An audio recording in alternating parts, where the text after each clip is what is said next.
Hi everyone, let's talk about Dice Settlers, which again is on Kickstarter right now, and the link for the campaign page is in the description, so you can take a look and see if you'd like to back it or not. But for us anyway, really enjoyed this game. I was excited by the concept of it anyway. I like bag building games, well, really Orlean and Altiplano, but yeah, I really like them, and the idea of it being mixed with a dice game really excited me. But just playing it, we really loved the changing technology tree. You know, that's going to really affect the games and what you can do with them. You know, there's still plenty that we haven't seen just from the prototype things.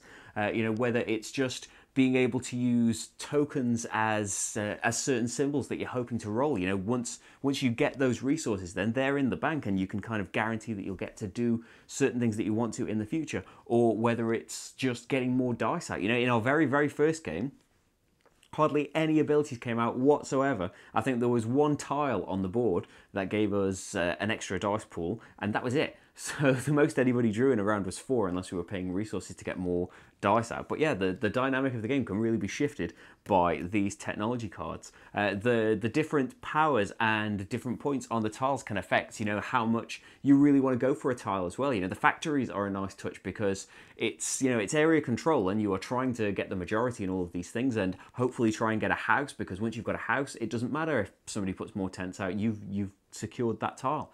But the thing, you know, tucking you away from that is, well, you could remove your tents and have a really nice ability that can be, you know, vital to something you want to do, or maybe make you able to do a really nice trade action because you can get that last resource that you need and combine it with a really good technology tile that's out there. It's really great. There are some really nice combinations that can come from these things, and as I said, this is just the prototype, where I imagine that things are going to be, you know, stretch goals and a bit different in the final game. I'll say that kind of not specific to this game, inherent in any kind of area control game, it definitely loses something in 2 players. As I said, not specific to this game, but it ends up being a kind of a seesaw thing. You saw it in the playthrough a little bit where we had kind of segmented the map into 2 and could, as long as we, as you know, if Marty had rolled a lot of settle icons and I'd rolled a lot of raid icons, him trying to get back into my side of the map, you know, we could just fight each other straight out of that. It's just a kind of, you know, seesaw thing where, yeah, we can just kind of push and pull really quickly, and it doesn't really, you know, we're wasting each other's time in it. Whereas as soon as you had another player vying for control of any of this stuff, it would radically change the dynamic. As I said, that's just a kind of area control thing. That does kind of lead to another thing as well. I've mentioned plenty of times in the past that we are very peaceful, you know, Care Bear players, and yeah, the raid action may as well not exist for us. It's not, I don't think the game loses anything by not playing it like that. It's definitely, you know, softer, you know, player interaction. It's not like you're really hurting the other player. Maybe, you know, if you do the raid action to get them out of the tile, you've already got 3 tents in, and now you can claim it with a house and they're locked out of it.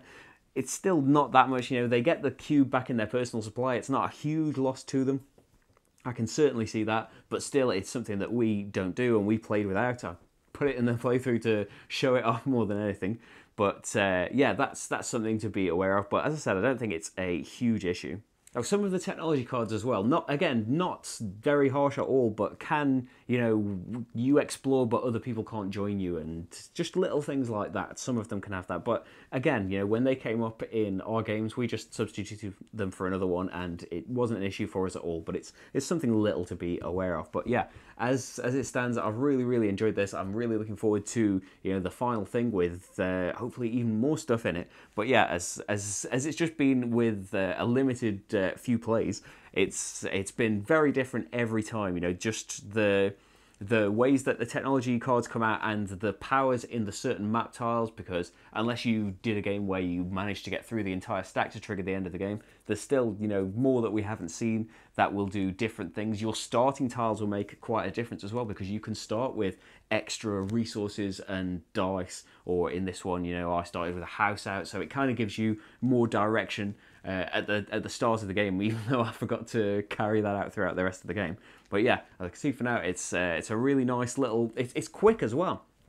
Hopefully that comes across in the playthrough. It's maybe because, you know, I always assume with a bigger box, that it's going to be, you know, a bigger game. And while there is a lot to think about in this, it is a very it's got, I ruined my words. While there is still a lot to think about, there aren't, you know, that many different components, and it's a really snappy game that seems to whiz by. But yeah, I've really enjoyed it so far. You can watch the playthrough and see if it would be one for you personally. But thanks for watching, everyone, and I'll see you for the next game. Bye, everyone.